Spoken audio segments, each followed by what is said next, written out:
নমস্কার, নির্মল আনন্দে সবাইকে সুস্বাগতম। গুরুদেব প্রভু শ্রীকৃষ্ণ রাধামায়ের আশীর্বাদকে সারথি করে শ্রীমদ্ ভগবত গীতার প্রণাম মন্ত্র দিয়ে শুরু করছি আজকের গীতা পাঠ। শ্রীকৃষ্ণ হৃদয় গীতা সংসারমালনাশিনীম জ্ঞানম ভক্তিম মুক্তিদাত্রীম গীতা দেবীম নমস্তুতে। ওম নমো ভগবতে বাসুদেবায়।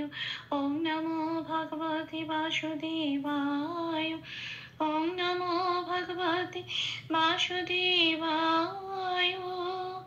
রাধে রাধে রাধে রাধে রাধে রাধে রাধে রাধে রাধে রাধে।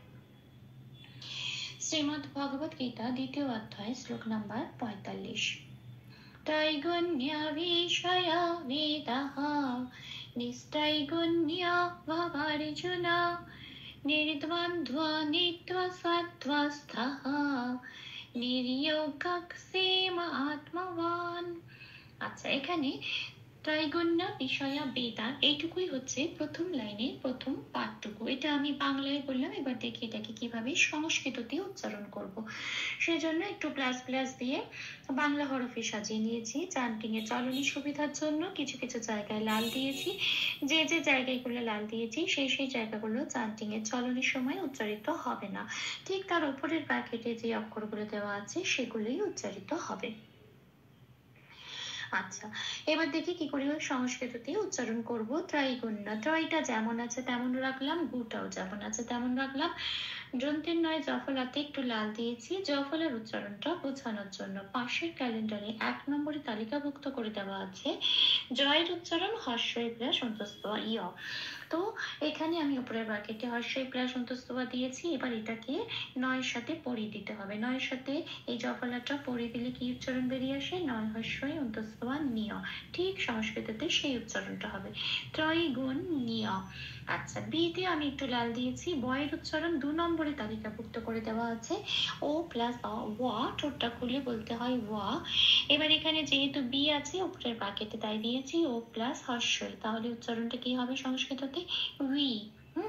সয়াটা যেমন আছে তেমন রইল। তাহলে শব্দটা কি পেলাম? ত্রৈগুণ্য বিষয়া। আচ্ছা, এবার আসি পরের শব্দে বেদা। বেদাতে একই রকম ভাবে লাল দিয়েছি। তার কারণ ওখানে বয়ের উচ্চারণ ও প্লাস বা, যেহেতু এখানে একার আছে উপরের ব্র্যাকেটে আমাকে দিতে হয়েছে ও প্লাস এ, তার মানে উচ্চারণটা হবে ওয়ে, বে নয় ওয়ে। হ্যাঁ, এটা। আচ্ছা, এখানে দায়তে একটুখানি লাল দিয়েছি। তার কারণ সংস্কৃততে যখন এই ভাঙার ক্ষেত্রে যখন আমি এই লাইনটা ভাঙছি চান্টিং এর চলনের সময়, তখন এর অরিজিনাল শব্দটা নিয়ে ভাঙতে হয়। এই যে যখন বেদা বলছি এর অরিজিনাল শব্দ কিন্তু আছে বেদা মানে একটা বিসর্গ। সেই অরিজিনাল শব্দটা দেখানোর জন্য এখানে আমি লাল দিয়ে দেখিয়েছি। এই ভাঙার সময় অরিজিনাল শব্দটা লিখতে হবে বেদা বলে বিসর্গ দিয়ে লিখেছি। এবং যেহেতু এখানে বিসর্গ ঢুকেছে কারণ এটা পংক্তির শেষ শব্দ, এই বিসর্গটা সংস্কৃততে 5 নম্বরে তালিকাভুক্ত করে দেওয়া আছে। বিসর্গ সংস্কৃততে হ দিয়ে প্রতিস্থাপিত হয়ে যায়। শুধু তাই নয়, দয়াকার মানে আগের অক্ষরে যে আকারটা আছে সেটাও তার সাথে মিলিয়ে, যেমন এখানে দয় আকার দা আছে তার সাথে মিলিয়ে ওই হটাও হয় আকার হ হবে। হর্ষই থাকলে হর্ষই হতো, হর্ষও থাকলে হর্ষও হতো। যেমন আগের অক্ষরে থাকবে হয়ের সাথে সেটাই জুড়বে। এখানে দয় আকার বলছে আছে বলে হয়ের সাথে আকার জুড়ে হলো দা হা। তাহলে এই পংক্তিটা কি পেলাম? ত্রৈগুণ্য বিষয়া বেদাঃ।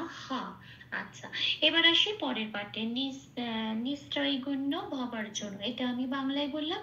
এবার দেখি এটাকে সংস্কৃততে কিভাবে উচ্চারণ করব সেটাই বাংলা হরফে লিখে সাজিয়ে নিয়েছি। নিটা যেমন আছে তেমন, কিন্তু পরের অক্ষর আছে যন্ত্রের শয় তয়ের অক্ষলা ওইকার। এটা একটা যুক্ত অক্ষর, এটাকে একটু ভাঙবো চন্টিনে চলনের সুবিধার জন্য। যন্ত্রের শটা আগে আছে, হসন্ত লাগাবো, বের করে আনবো।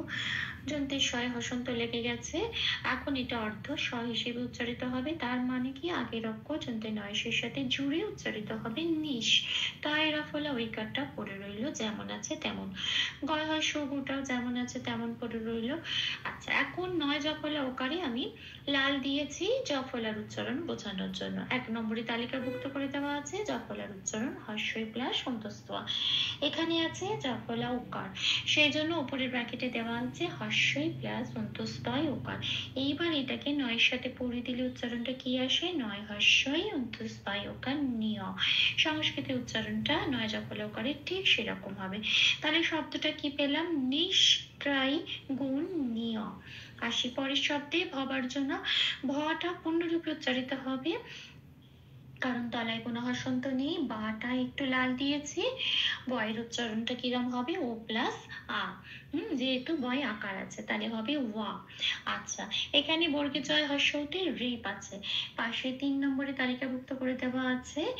রেপ থাকতে সংস্কৃততে বয়ের শূন্য রয় হসন্ত হিসেবে সেটা প্রতিস্থাপিত হয়ে যায় এবং আগের অক্ষরের সাথে জুড়ে উচ্চারিত হয়। এখানে তাহলে রেপটা আগের অক্ষর বয়াকারের সাথে যুক্ত হয়ে উচ্চারিত হবে ওয়ার, আর বর্গে জয় হস্যটা ফ্রি হয়ে গেল, সেটা হলো জু। নটা যেমন আছে তেমন পূর্ণরূপে উচ্চারিত হলো জুনো। তাহলে আমি এই পংক্তির উচ্চারণটা কিরম পেলাম? নিস্ত্রৈগুণ্য ভাবার জুনা। আসি পরের লাইনে। পরের অংশটা হচ্ছে নির্দ্বন্দ্ব নিত্য সত্য স্থ। এটা আমি বললাম বাংলায়, দেখি এটা সংস্কৃততে কিভাবে করব। আচ্ছা, নির্দ্বন্দ্ব, এখানে রেপও আছে আবার যুক্ত অক্ষরও আছে। রেপটাকে ভাঙছি, রেপটাকে বয়শূন্য রয় হসন্ত দিয়ে প্রতিস্থাপিত করে আগের অক্ষর যন্ত্রের নয় হস্যের সাথে জুড়ে উচ্চারণ করলাম নির। দয় বয়টা ফ্রি হয়ে গেল, দয় বয়টা যেমন আছে তেমন রেখে দিলাম। পাশের অক্ষরে আবার নয় দয় বয় ওকার আছে, তাহলে নটা আগে আছে, নটাকে আমি ভাঙছি, হসন্ত লাগিয়ে বাইরে বের করে আনছি, আগের অক্ষর দয় বয়ের সাথে যুক্ত করে উচ্চারণ করছি দোয়ান, আর দয় বয় উকারটা যেমন আছে তেমন করে পড়ে রইল। আচ্ছা, এবারে আসি দয় বয়তে লাল দিয়েছি বয়ের উচ্চারণটা বোঝানোর জন্য। বয়ের উচ্চারণ ও প্লাস অ, তাহলে দয়ের সাথে ও প্লাস অ উচ্চারণটা পড়িয়ে দিলে কিরম উচ্চারণ হয়? দোয়া। আচ্ছা, এখানে বয়ের উচ্চারণ ও প্লাস অ, কিন্তু এখানে ওকার আছে, দয় বয়ে ওকার আছে, কাজেই এখানে কি হবে? দয়ের সাথে ও প্লাস ওটা পড়িয়ে দিলে কিরম উচ্চারণ হবে? দোয়া। এটা তাহলে আমি কি পেলাম? শব্দটা নির্দোয়ান দোয়া। এটা। তারপরে শব্দ আছে নিত্য। নিত্যতে তয় জফলা একটু লাল দিয়েছি, কারণ জফলার উচ্চারণটা বোঝানোর জন্য। 1 নম্বরে তালিকাভুক্ত করে দেওয়া আছে হস্যই প্লাস অন্তস্থ। এবার এটা তয়ের সাথে বড়ি দিতে হবে, তাহলে তয় হস্যই প্লাস অন্তস্থ তীয়, এই উচ্চারণটা আসে। তাহলে আমার কি পেলাম? শব্দটা নিত্যা। আচ্ছা, তারপরে আছে সত্ব স্থা। আচ্ছা, এখানে সত্বতে তয় তয় ব আছে, তাহলে একটা ত বার করে নিয়ে আসলাম হসন্ত লাগিয়ে, আগের অক্ষর দন্তের শয়ের সাথে জুড়ে উচ্চারণ করলাম সৎ, আরেকটা তয় বয় পড়ে রইল, তয় বয়তে লাল দিয়েছি কারণ বয়ের উচ্চারণটা বোঝানোর জন্য। বয়ের উচ্চারণ ও প্লাস অ, সেটাই উপরে ব্র্যাকেটে লিখে দিয়েছি ওয়া। এটা তয়ের সাথে পড়ে দিতে হবে, তাহলে তয়ের সাথে ওয়া পড়ে দিলে কি হবে? তুয়া, এই উচ্চারণটা হবে। আচ্ছা, স্থতেও একটু লাল দিয়েছি, কারণ একই রকম ভাবে এখানে যেহেতু এই শব্দটা এখানে এসে ভাঙছে, সেই জন্য এটা অরিজিনাল শব্দ হিসেবে ভাঙবে। অরিজিনাল শব্দতে আছে সত্ব স্থা মানে বিসর্গ। আচ্ছা, যখন এই বিসর্গটা মানে যখন এটা সন্ধি হয়ে পুরো লাইনের সাথে জোরে, তখন এই বিসর্গটা উচ্চ হয়ে ওই উকারটা আসে, সেই জন্য পংক্তিতে যন্ত্রের সহায়তায় উকার দেওয়া আছে। কিন্তু আমি যখন ভাঙবো চান্টিং এ চলনের সময়, তখন এই উকারটা সন্ধিটা উঠে যাবে, তার বদলে অরিজিনাল উকারটা আসবে যন্ত্রের সহায়তা বিসর্গ। আচ্ছা, এবার এই বিসর্গটা যেহেতু শব্দের শেষে আছে, 5 নম্বরে তালিকাভুক্ত করে দেওয়া আছে হ দিয়ে প্রতিস্থাপিত হয়ে যাবে এই বিসর্গটা, সেই জন্য উপরে ব্র্যাকেটে লিখে দিয়েছি। তাহলে এই উচ্চারণটা কি হবে? স্থ হ। আচ্ছা, তাহলে এই পুরো পংক্তির পাঠটা কি রকম উচ্চারণ হলো সংস্কৃততে? নির্দোয়ান দোয়া নিত্যা সত্ত্বা স্থ হ। আচ্ছা, আসি পরের পাঠে। নির্যোগার সীমা আত্মবান, এটা হচ্ছে পরের পাঠ। আচ্ছা, এখানে অন্তস্থ জয় রেপ আছে, এখানে দুটো ব্যাপার আছে, একটা রেপ আবার একটা অন্তস্থ জ। রেপের জন্য 3 নম্বরে তালিকাভুক্ত করে দেওয়া আছে বয়শূন্য রয় হসন্ত হিসেবে। রেপটা প্রতিস্থাপিত হয়ে যাবে আগের অক্ষরের সাথে জুড়ে উচ্চারিত হবে নয় হস্যের সাথে, তাহলে হলো নি। আচ্ছা, এবার অন্তস্থ জয় উকার আছে 1 নম্বরে তালিকাভুক্ত করে দেওয়া আছে জয়ের উচ্চারণ হস্যই প্লাস অন্তস্থ, যেহেতু যেহেতু ওকার আছে, আমি উপরের ব্র্যাকেটে দিলাম হস্যই প্লাস অন্তস্থায় ওকার, তাহলে উচ্চারণটা কি হবে? ইও, নিরিও। আচ্ছা, এখানে তারপরের অক্ষর গ যেমন আছে তেমন সেমও, মানে কিয় আছে। কিয়র উচ্চারণ হচ্ছে 4 নম্বরে তালিকাভুক্ত করে দেওয়া আছে কয় হসন্ত প্লাস পেট কাটা মূর্ধন্য স। এবার কয় হসন্তটাকে আগে বের করে আনবো, এবং বের করে আনাতে আগের অক্ষর গয়ের সাথে জুড়ে উচ্চারণ তো হচ্ছে গক, তাহলে সেটা পড়ে রইলো, কোটকাটা মধ্যে শটা পড়ে রইলো, তার সাথে একার জুড়ে তৈরি হলো সে। আর মটা যেমন আছে পূর্ণরূপে উচ্চারিত হলো, কারণ এখানে কোনো হসন্ত নেই, সেমা।